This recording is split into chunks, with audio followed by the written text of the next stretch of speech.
Good morning. Today we are going to go over Chapter 5, the physical and chemical properties of metal. When it comes to this, if you remember what we were talking about, the atomic bonds and how things were fused and how you were getting your alloys and stuff like that, this is going to go more in depth on that. So first, let's talk about the microstructures of metals.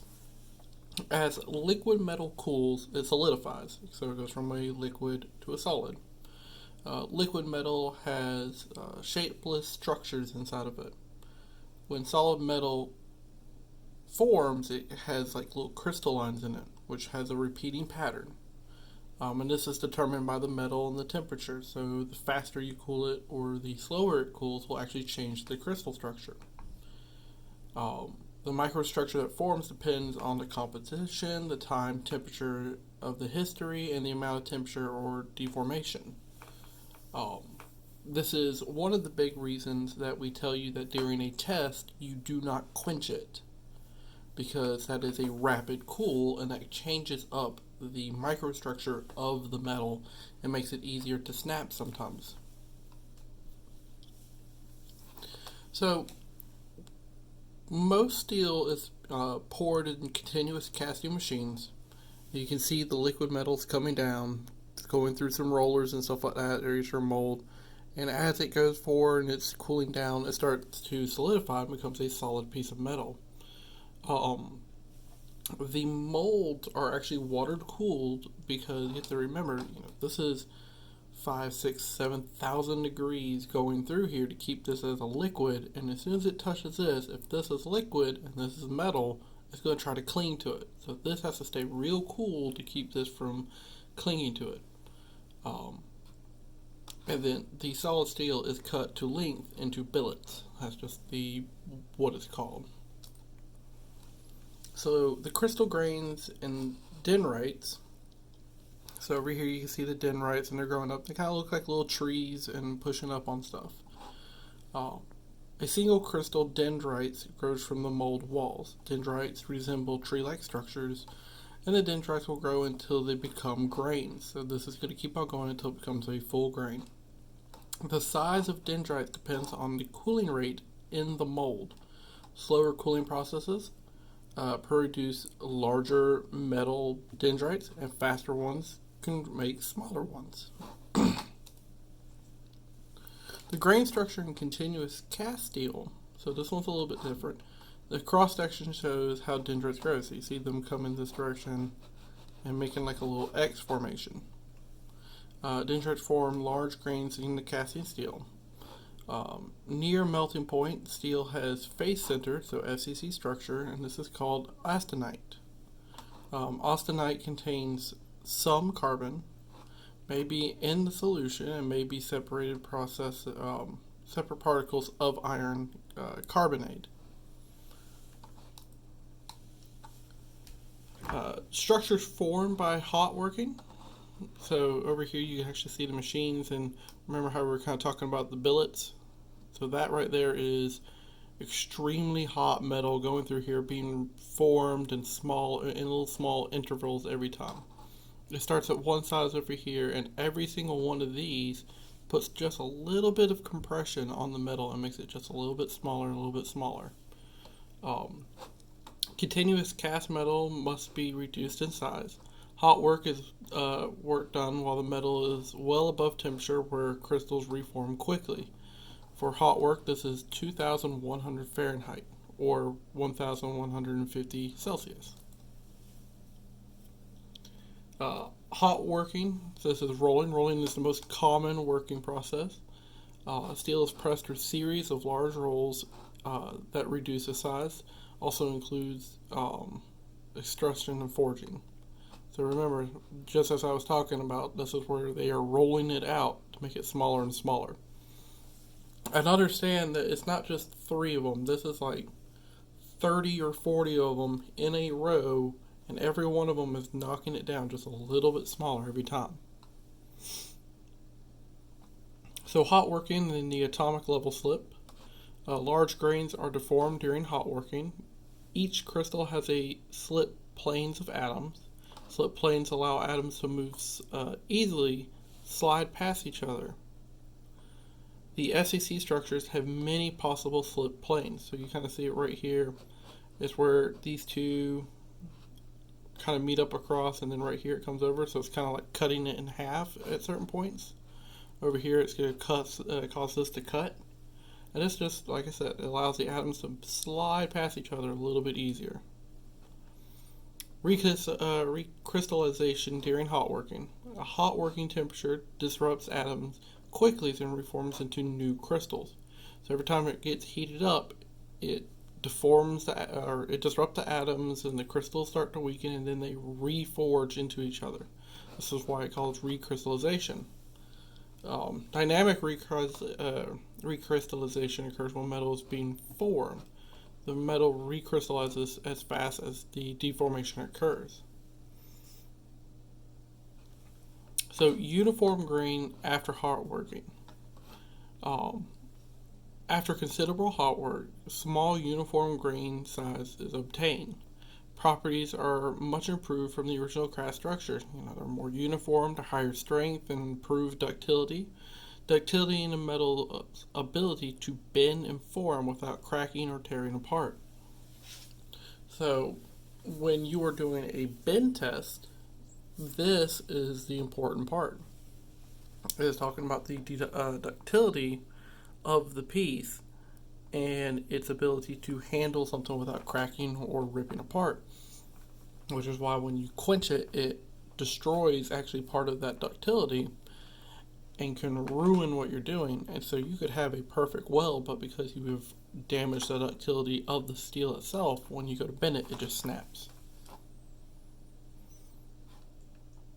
Structure forms during cooling. So over here you can kind of see the perlite, and over here light areas of ferrite, just the different types of what it's looking like. And these are the different crystal formations and stuff like that during the temperatures and cooling process. After further size reduction, steel cools, called hot strip. While cooling, steel undergoes further transformations. Below 1341, austenite transforms into ferrite. So there's your ferrite right there. Most carbon combines with iron to form compounds called cinnamite. Cinnamite and perlite. Cinnamite is a hard and wear resistant. It's very hard and wear resistant. So let's see if we can get it right there. So that kind of like dark spot right there is your cinnamite. Iron carbide and ferrite together are called perlite. A cluster of perlites are called perlite islands. Perlite layered structures visible at high magnification. So understand that we are, remember the 10 we are looking at a very small scale. Structures formed by cool or cold working. So remember that you have hot work steel and you have cold work steel. Pickling, often done after cooling to remove to room temperature. Metal is dipped into an acid bath to remove oxide scales and surface impurities. The oxide-free metal is uncoiled and rolled between large rollers until reduced to a smaller thickness, produces very smooth, shiny surfaces. Forging or rolling while near room temperature is called cold work. The properties of cold work metal is that the strength of the metal increases during cold work, but the ductility drops. Further reduction may cause cracking. So this is where, like, if you have just a piece of metal and you start hitting it with a hammer, that's considered cold work metal, because now you are working at a room temperature. As you're hitting it, the strength of it increases, and it gets a little bit actually harder and stuff like that, but because you're doing that, you're taking some of the ductility away from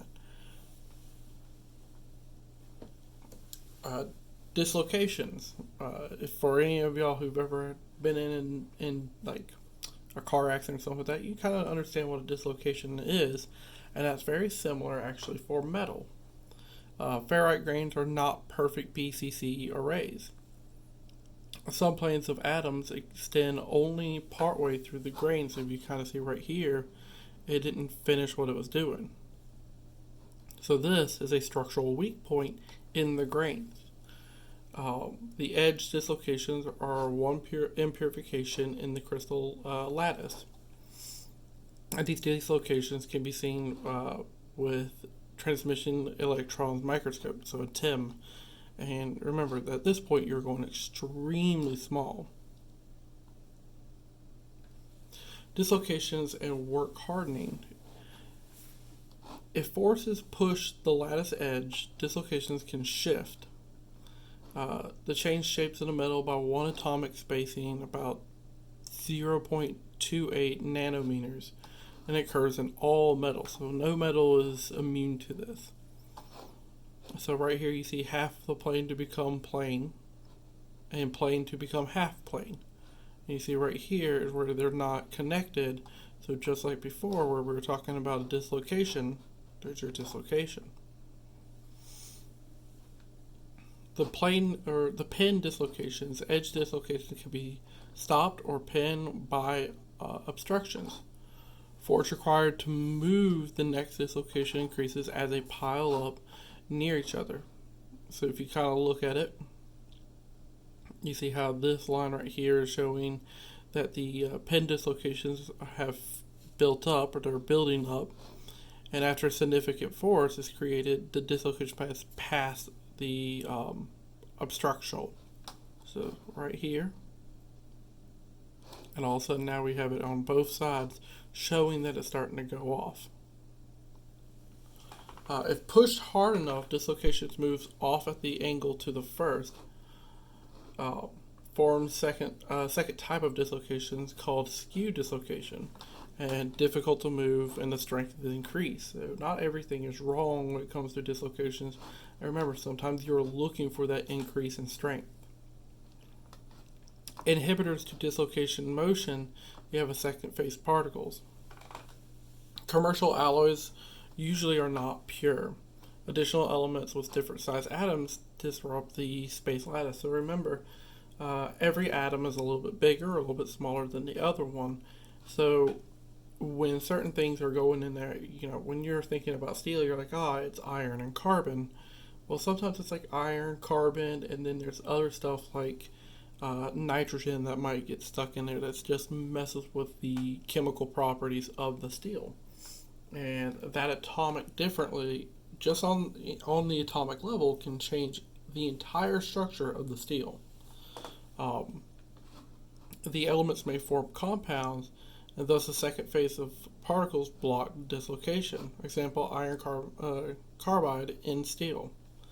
You have to add to force required to move the dislocations and increase the strength of the alloy. Inhibitors to dislocation motion and the grain properties.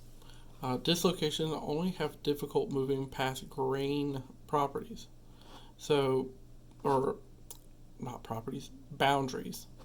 So remember, a grain has a certain amount of strength, or a certain level that it goes to, that it grows out before it hits another grain. And now these boundaries where they're touching, well, now this dislocations are going to have a harder time moving past that too.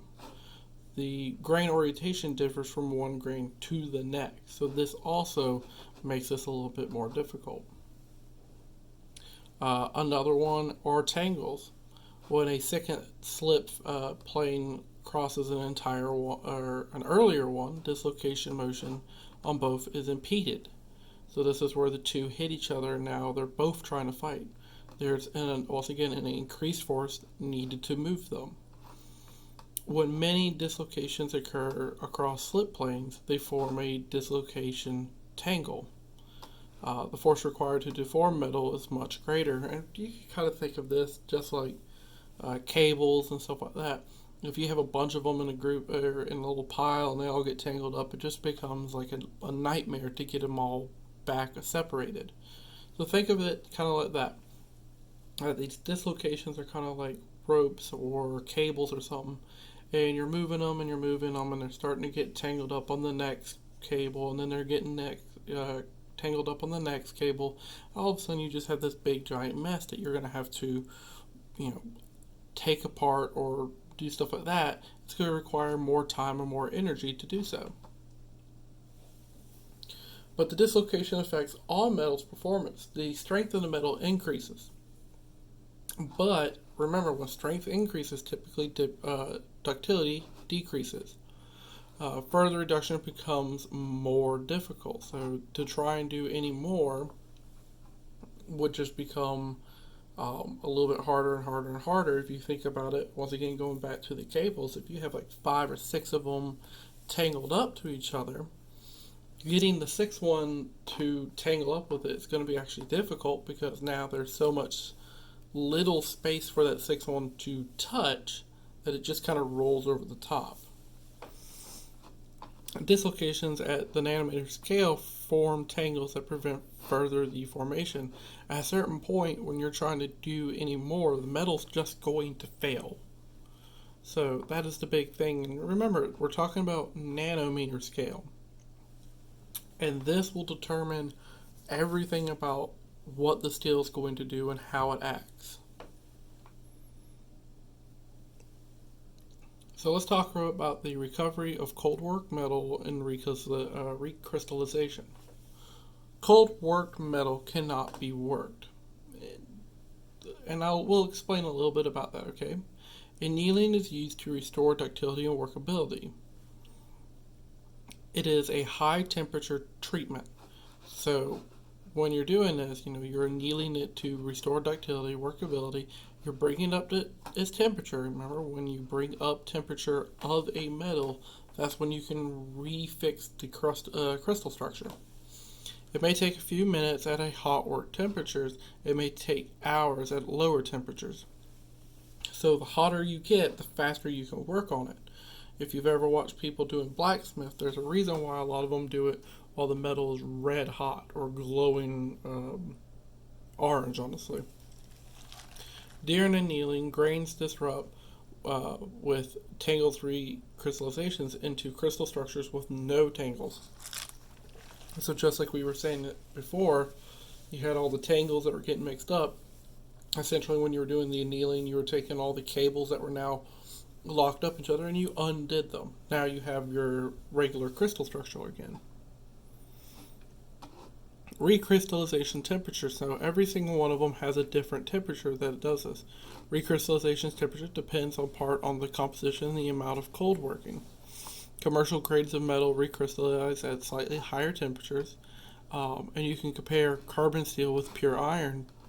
Plain carbon steel recrystallizes at 1,250 degrees Fahrenheit, and lab pure iron recrystallizes at 842. So iron that's as pure as the lab can make it recrystallizes at about 400 degrees different than carbon steel. And that is the difference between iron and carbon, or carbon steel. Remember that iron is part of steel. You add carbon to it and you make steel. So if you look over here, you have 10 over here, and it's at 25 degrees for the recrystallization, and that's really not that high of a temperature. If you think for tin, lead, and zinc, 25, 25, and 50. 25 and 25, that's below 32 degrees for water, and zinc is at 50, so it starts to recrystallize pretty much almost all the time. But when you start to get to aluminum, magnesium, silver, copper, they're at 392, so still very hot to a human, but to these metals, this is very low. Then you look at iron, nickel, and I'm just going to call it moly, and you see 800, 1,112, and then 1,652. And remember over here it's saying steel is at 1,250. And then we come down here and we see tungsten, which is 2,192. Remember, we use tungsten to weld these metals. So there's a reason that the crustal structure for tungsten is so much hotter. It's because it can handle what these can't. So let's make, the auto body sheet steel. It's a low carbon steel that goes through a series of forming steps. It's a continuous cast, hot roll strip, and then a cold rolled strip. It annealed at a thickness of around 0.06 or 1.52 millimeters. A further cold roll to 0.040 or 1.02 millimeters. So that's a 50 millimeter difference. Remember, when you are cold rolling something, you're making it more shiny and more smooth. Annealed again before shipment to auto part fabrications. Remember, you anneal it to add some of that ductility back to it. The effect of grain size on properties. So you see the head, the web, and the foot. Smaller grain size increase strength. So the smaller the grain, the increase in strength. But remember again, when you increase strength, you lose ductility. That's always something to remember. When you increase the strength, you lose ductility. Diamonds are one of the key points of this.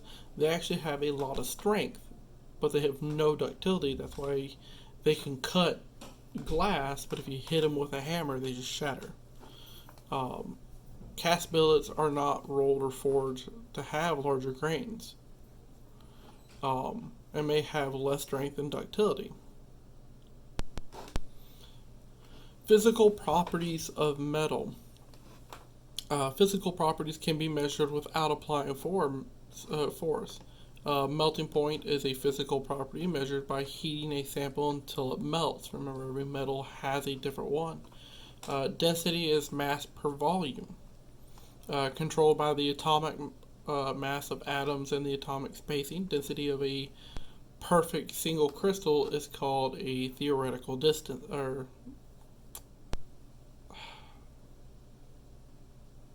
anyway. So let's look at cast iron.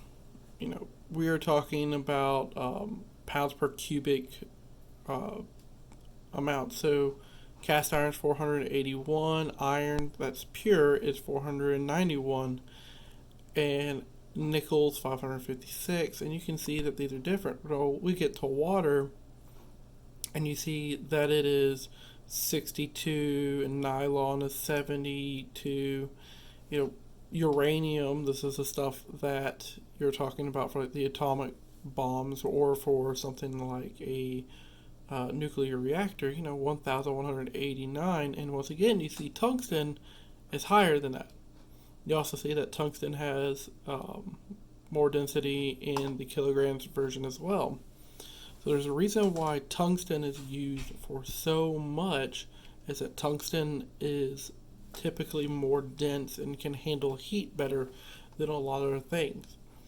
And now, tungsten does have the other side effect that you can take tungsten and snap it in your hand. It's a very fragile metal. So remember that, is that tungsten itself, the reason we use it, it has a great conductive ability. It can handle electricity very well. It can handle heat better than other metals. It doesn't deform as easy as other metals. It's more dense than other metals, so it fights other problems. But if you drop tungsten, there's a chance that it could break. So thermal properties of metal is way metals respond to heat.